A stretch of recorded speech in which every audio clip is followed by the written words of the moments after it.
I'm Ellie, and this is where my journey begins. I grew up in a small town, moving from one foster home to another until I finally found a place with the Thompsons. They gave me the priceless gift of stability, something I had longed for all my life. Life was pretty plain until I headed to college, becoming the first in my foster family to venture into the big city. I immersed myself in studying languages, with Japanese being my focus. After working tirelessly, I landed a job as a translator at an international trading company, a huge achievement for a small town girl like me. One ordinary Tuesday, I walked into a cozy cafe near my office and ordered my usual black coffee. That's when I saw him. Jack, tall and with a smile that could light up a room. He was on his phone, looking all business yet somehow relaxed. When our eyes met, I felt an undeniable connection.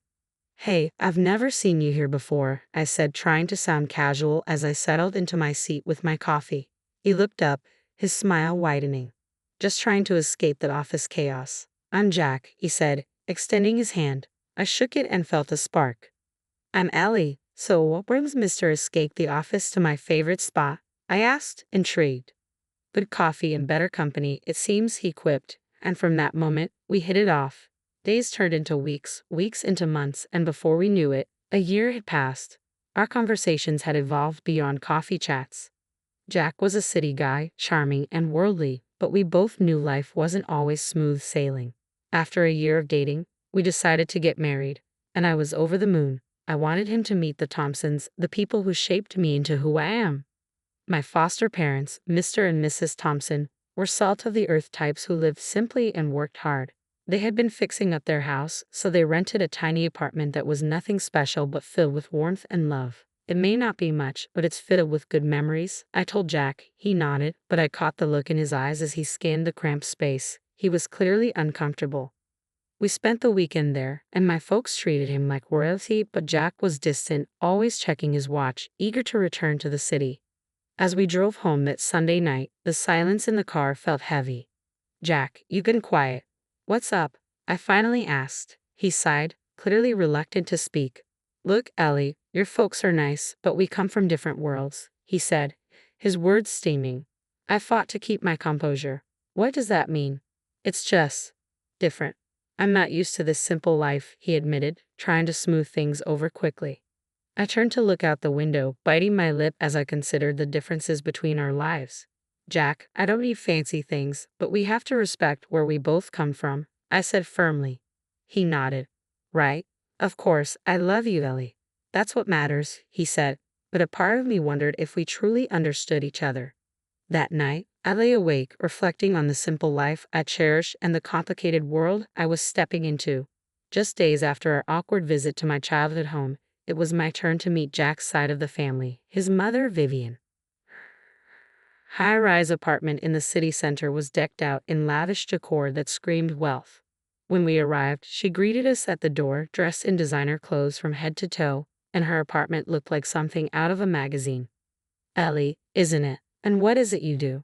Vivian asked, sizing me up as if I were a product she was considering. "I'm a translator. I work with Japanese clients at a trading company," I replied, trying to sound confident. "Oh, impressive," she said with a half smile, but her eyes were scanning me for flaws. When I mentioned my background and my foster parents, her expression shifted. "From the province and fostered, you say? That doesn't seem quite fitting for my Jack." Jack jumped in quickly. "Mom, please. Ellie's wonderful and I love her. We're getting married." "Married? When's this happening? How are you planning it?" Vivian's tone changed to one that felt a bit too invasive. "We're thinking of something small and intimate. Just us in Hawaii," I said, hoping to highlight the romance. Her eyes nearly bulged. "Hawaii? Just the two of you?" "No, that won't do. What will my friends think if I can't even throw my only son a proper wedding?" I tried to stay calm. "It's our day, Vivian. We just want something that feels true to us, without all the fuss." That was the tipping point. She huffed and declared the discussion over, walking out of the room. Jack glanced at me, his expression apologetic, and whispered, "Let me talk to her. We'll sort this out." 4 months flew by, and despite the rocky start, there we were in Hawaii, ready to say, "I do." It was supposed to be an intimate ceremony, just Jack and me, but of course, Vivian had other plans. She showed up, camera in hand, eager to capture every moment. It felt like she was lurking, ensuring she had plenty to post online.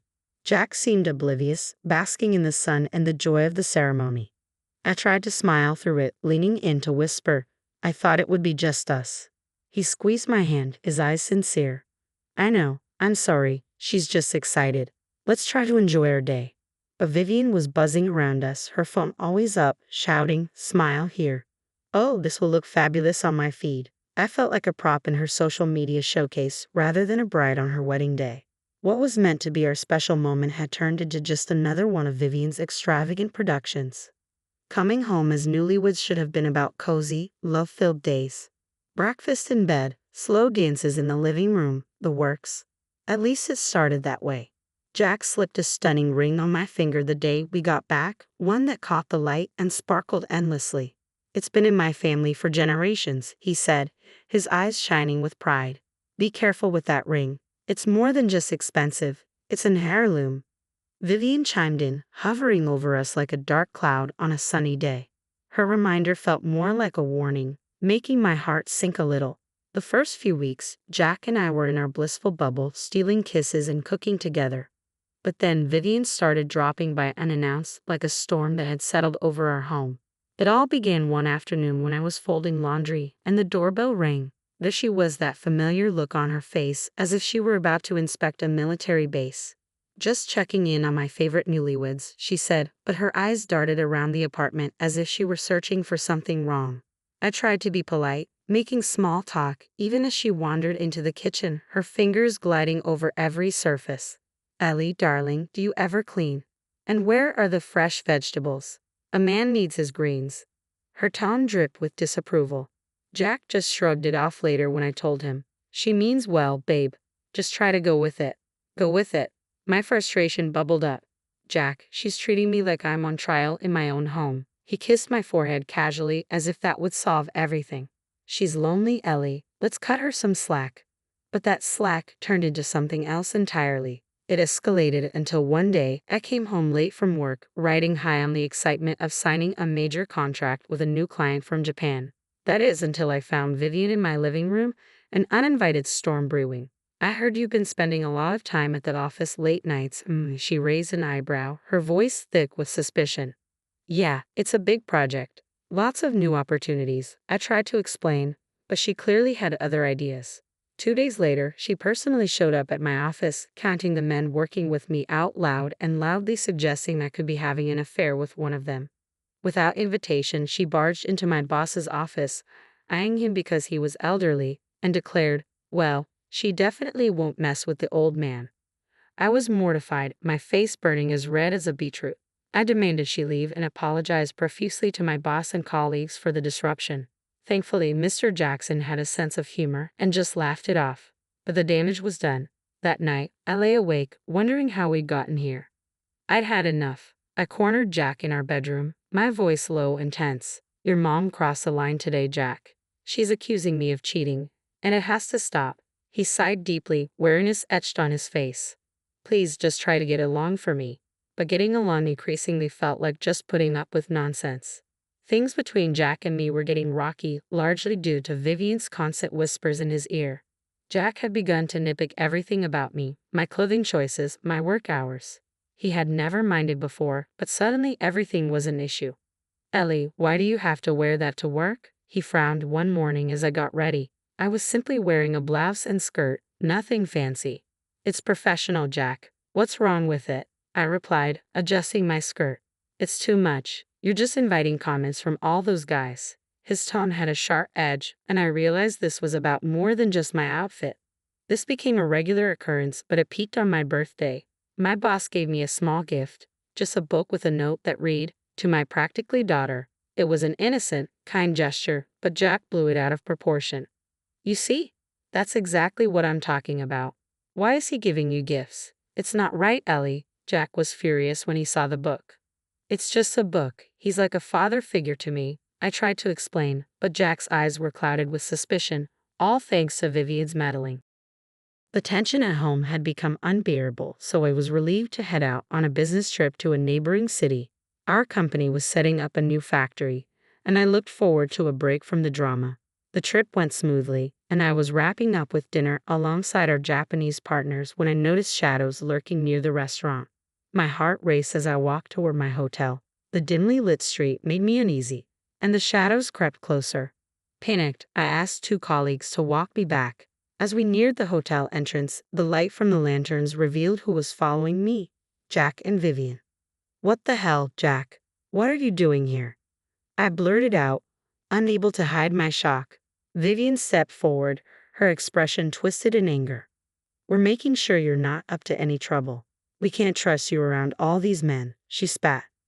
My colleagues stared in disbelief, and I felt my face burn with embarrassment. "This is ridiculous. You're both acting like I'm some kind of criminal." But Vivian wasn't having it. "I'll be telling your parents about this. They should know what kind of woman you've turned out to be." I couldn't hold back a bitter laugh.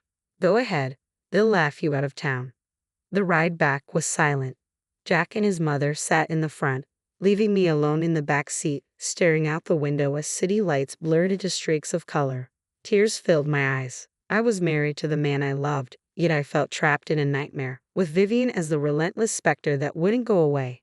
When Vivian actually followed through on her threat and showed up at my parents' place, I was in disbelief. I couldn't believe it when Mom called, her voice trembling as she recounted the situation. "She's here, Ellie," my mother said, tone strained. "She demanded to see your father right away."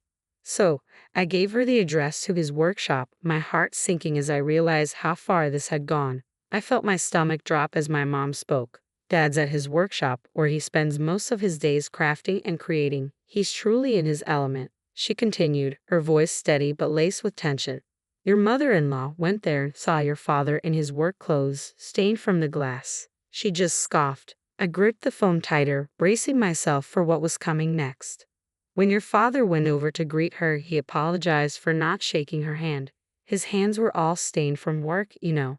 She looked at his hands. "Ellie," made a face, and said something awful about coming to this backwater for nothing. My heart sank further as I listened. "She says she understands now why you turned out the way you did and just left without another word." "Thanks for telling me, Mom. I need to think about what to do." I hung up, feeling a tumult of anger and hurt swirling inside me. It wasn't long before Vivian made her next move. The very next day, she cornered me in the living room, her eyes cold and judgmental. "Ellie, now I see where you get your manners, or should I say, lack thereof. Your father is just an ordinary worker, his hands permanently dirtied. What kind of upbringing, what kind of manners could you possibly teach any children?" I shuddered at her words. They struck me like daggers. But before I could respond, Jack walked in. Instead of defending me, he went straight to his mother, taking her in his arms. "Mom, I'm sorry about all this.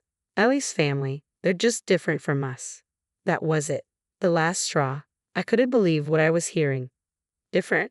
Is that your way of saying my family isn't good enough for your high standards?" My voice broke, the hurt too deep. Jack looked at me, his eyes empty. "It's just how things are, Ellie. We come from different worlds." "So that's it, huh?" My voice rose, thick with emotion. "If I'm such a disgrace, why don't we just end this? If I'm so beneath you, let's get a divorce." Vivian's eyes lit up, almost gleefully. "Well, that sounds like a splendid idea." Jack just nodded passively. "Maybe that's for the best." I spent the night in our guest room, tears streaming down my face as Vivian's every word replayed in my mind. Each dismissive glance from Jack, the life I thought we were building, it all felt like a lie. The early morning light filtered through the blinds, casting a soft glow across the room as I sat on the edge of the bed, phone in hand. It was time to make some difficult but necessary calls. First on my list was my boss, Mr. Jackson, whose kindness had always made the stresses of work bearable.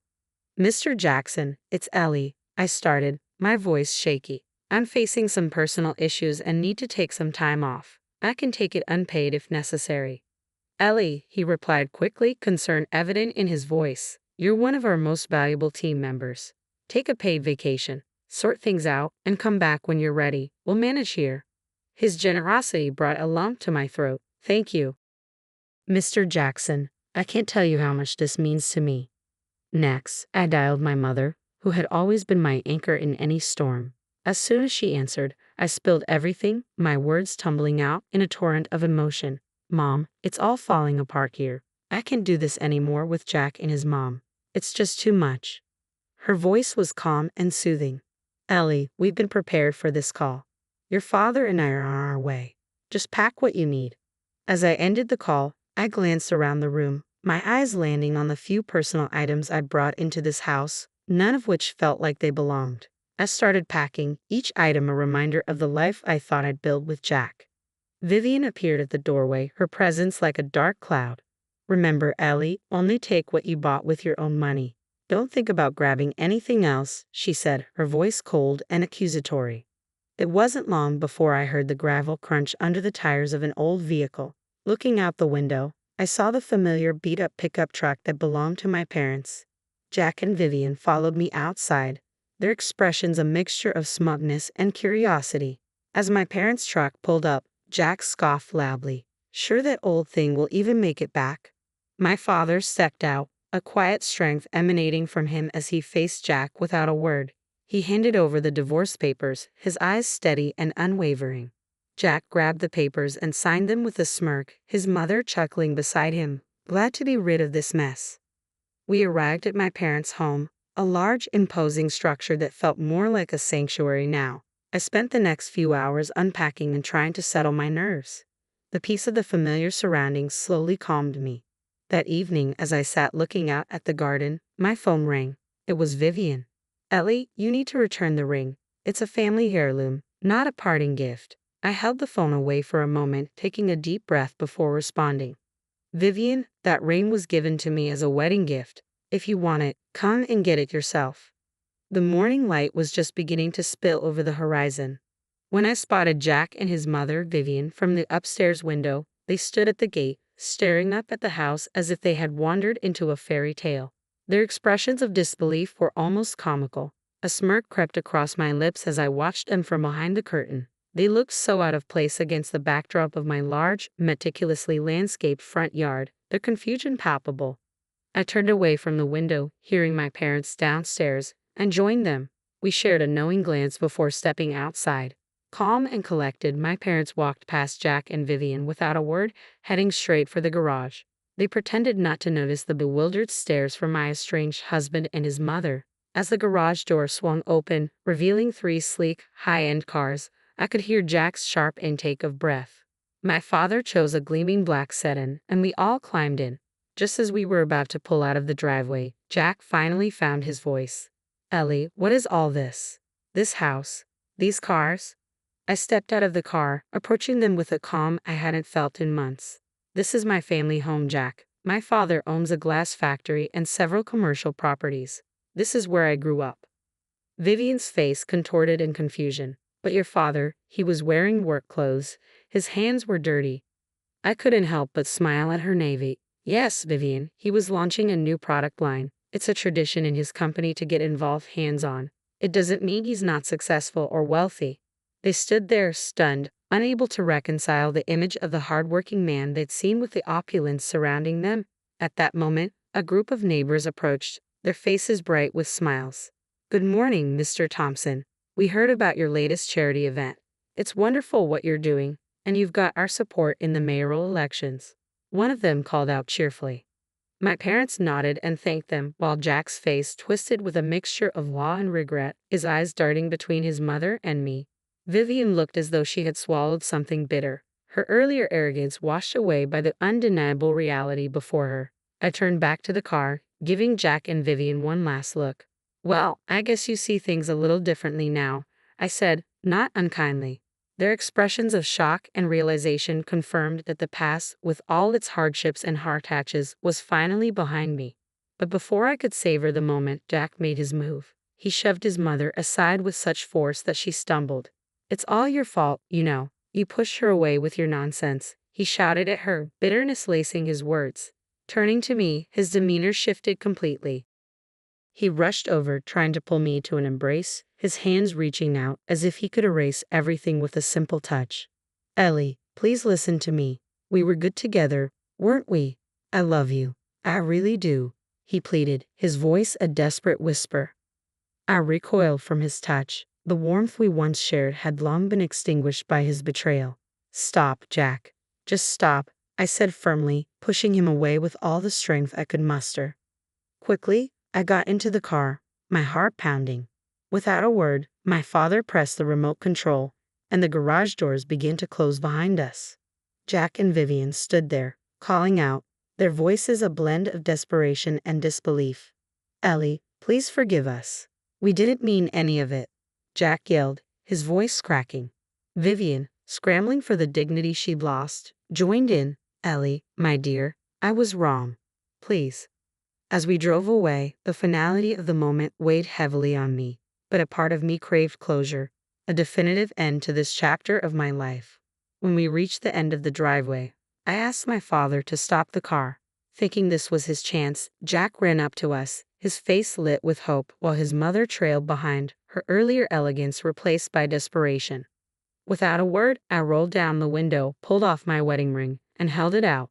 Jack's eyes widened as he realized what was about to happen. "This is where it ends, Jack," I said, my voice steady. With that, I threw the ring out of the window. It glittered briefly in the morning sun before landing on the soft grass beside the road. Vivian, ever the opportunist, rushed to where the ring had fallen, her hands scrambling through the grass. I rolled up the window, shutting out their pleas and the painful past they represented. "Let's go, Dad," I said quietly. 2 weeks later, I was back in the city, settled into a new apartment that felt more like home than I had in a long time. I returned to work, where Mr. Jackson welcomed me with open arms and a gentle understanding that eased my transition back into routine. Jack made several attempts to contact me, each one more desperate than the last. He claimed to have cut ties with his mother, begging for another chance, but some things, once broken, can't be mended. I told him it was over for good this time and blocked his number. No more words were needed.